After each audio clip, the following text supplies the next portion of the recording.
Tu souhaites te lancer en para-wing foil, ce nouveau sport qui permet de goûter aux joies du downwind foil en toute liberté? Matos, sécu, spot, technique, il est normal de se poser plein de questions. Dans cette vidéo, je te partage 10 conseils pour te lancer en mettant toutes les chances de ton côté.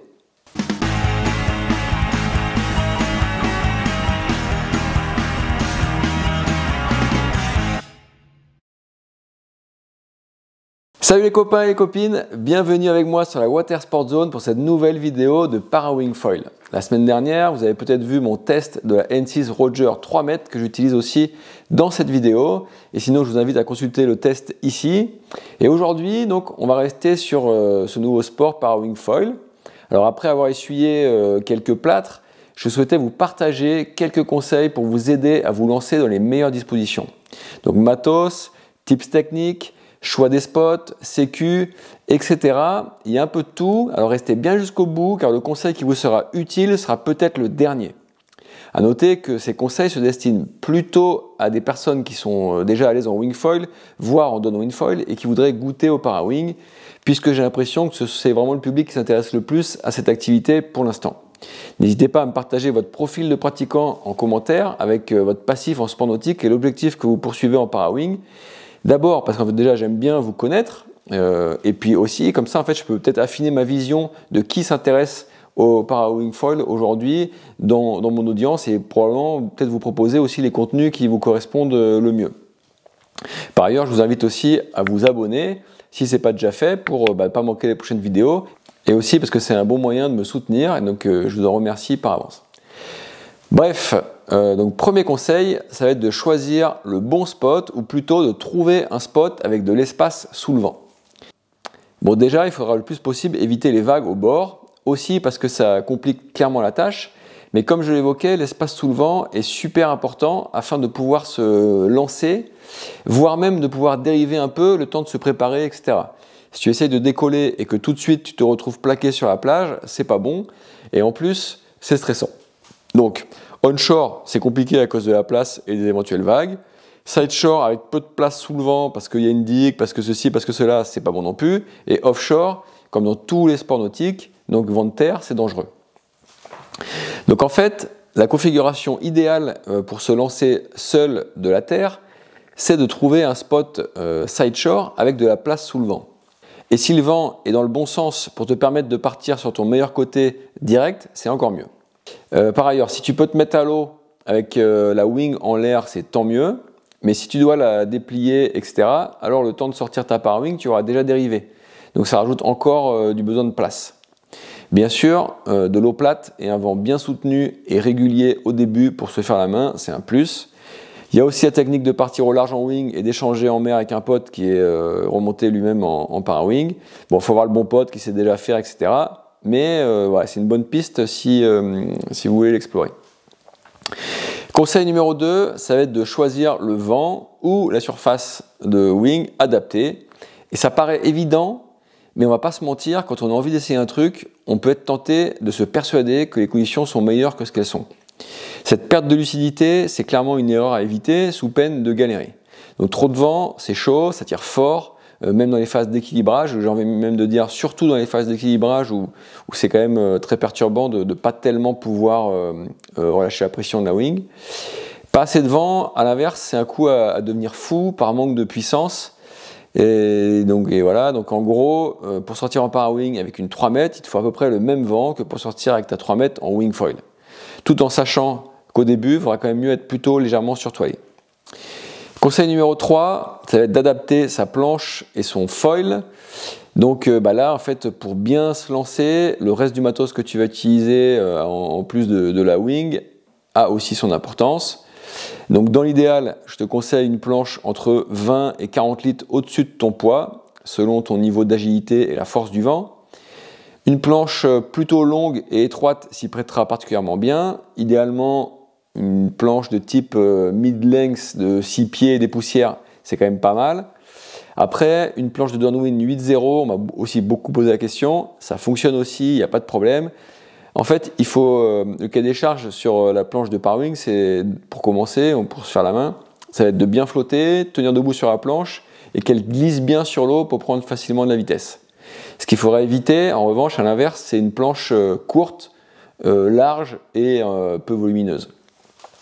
Mais déjà courte, large, c'est déjà, ça peut déjà être un peu problématique puisque la Parawing n'a pas énorme de puissance pour vous lancer. Et donc c'est bien d'avoir une planche qui glisse sur l'eau. Au niveau du foil, plus vous aurez une planche qui glisse sur l'eau et un peu d'expérience, plus vous pourrez vous permettre de mettre un foil de downwind performant pour profiter à la descente et aussi également bien remonter au vent. Moi par exemple, j'aime bien être en 900 en surface avec un aspect ratio de 10-12. Pour assurer au début, le conseil ce sera un peu le même que pour se lancer en downwind à la pagaie. Donc ça va être plutôt un foil avec 1300 ou 1600 de surface, dans ces eaux-là selon votre gabarit, et avec un aspect ratio d'au moins 8-9. Conseil numéro 4, ne jamais négliger la sécu. Ça c'est un peu mon côté rabat-joie, je sais, je suis un peu redondant sur la sécu, mais c'est super important en fait. Un des défauts de cette activité Parawing, c'est d'être tenté d'aller un peu plus au large que ce que l'on fait habituellement. Alors là, attention, parce qu'une Parawing, ça peut s'en mêler, ça peut se déchirer dans le foil, le vent peut tomber, etc. Donc il faut rester lucide et ne pas prendre de risques inconsidérés, même si on peut croire que ce genre de voile permet de décoller plus facilement qu'à la pagaie pour partir faire un downwind. C'est pas une assurance tout risque, le vent peut tomber, etc. je le disais. Donc les conseils, ne pas trop s'éloigner d'un abri, ne jamais oublier son leash de board, avoir son tel chargé et sur soi dans une poche étanche, une combi et un moyen de signalement lumineux ou un sifflet, c'est le minimum vital. Et évidemment, toujours aussi prévenir un proche de son lieu de sortie et à quelle heure à peu près on pense rentrer. Et d'avoir en tête aussi le numéro pour appeler les secours quand il y a un problème, c'est-à-dire le 196 depuis son mobile. Donc conseil numéro 5, c'est prendre en main l'aile à terre avant d'aller sur l'eau. C'est un peu évident et je pense que intuitivement beaucoup d'entre vous s'apprêtaient déjà à le faire, mais ça coûte rien de le rappeler, surtout qu'il y a un fonctionnement à intégrer. Donc la barre elle est à 90 degrés de l'aile, on en a déjà parlé. Il faut bien comprendre qu'un côté est relié à l'avant de l'aile et que l'autre est relié à l'arrière. Donc on peut vite sentir que l'angle d'incidence de l'aile dans le vent est important et qu'il faut bien le gérer pour obtenir la puissance et ne pas faire décrocher l'aile en l'étouffant, une conséquence de lorsqu'on surborde. Parce que sur une aile comme ça, en fait, donc s'il y a les lignes qui sont attachées à l'avant et d'autres à l'arrière, en fait, ce qui est important à comprendre, c'est que celles de l'avant, elles servent enfin, celle-là doit tout le temps être sous tension, et celles de l'arrière, elles servent à juste gérer le fait de border plus ou moins. Et quand on surborde, l'aile, elle décroche.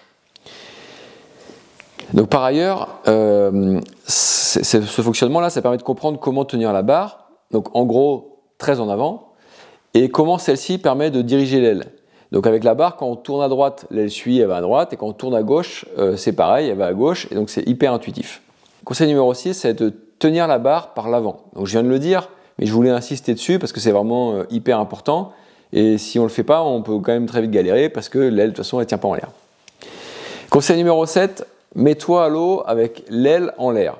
Alors c'est si possible, mets-toi à l'eau avec l'aile en l'air, tu la lances sur la plage et comme ça tu vas gagner du temps, mais attention, ce conseil ne va pas sans le numéro 8, donc conseil suivant, conseil numéro 8, apprends à déployer ton aile sur l'eau avant de partir au large.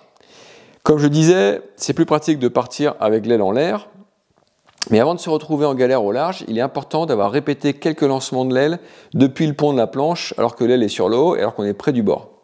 Pour ce faire, donc l'idée c'est de tenir la barre à une main, donc dans la power zone de la barre, c'est-à-dire à l'avant, avec la main arrière, et de présenter le leading edge, donc le bord d'attaque de la Parawing, sous le vent avec l'autre main pour que le vent accroche dedans et en fait déploie la Parawing. Et à ce moment-là, une fois que l'aile est déployée, en fait on tire un peu comme ça sur la barre, sur les avants, et bim, l'aile elle monte naturellement.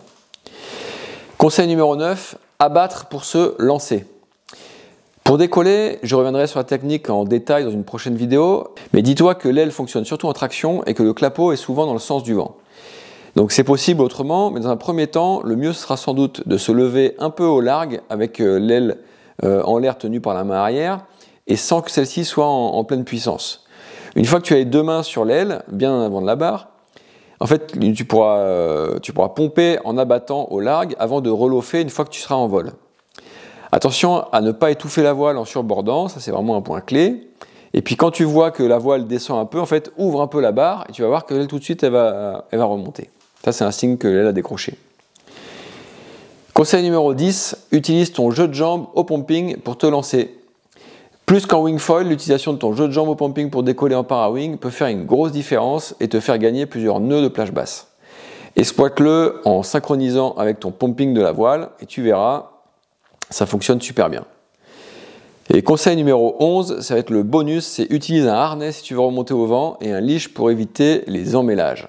Le harnais, c'est pas forcément une bonne idée le premier jour, mais rapidement ensuite, si tu veux remonter au vent, ce sera essentiel. 1 pour faciliter les longs bords et 2 pour stabiliser l'aile.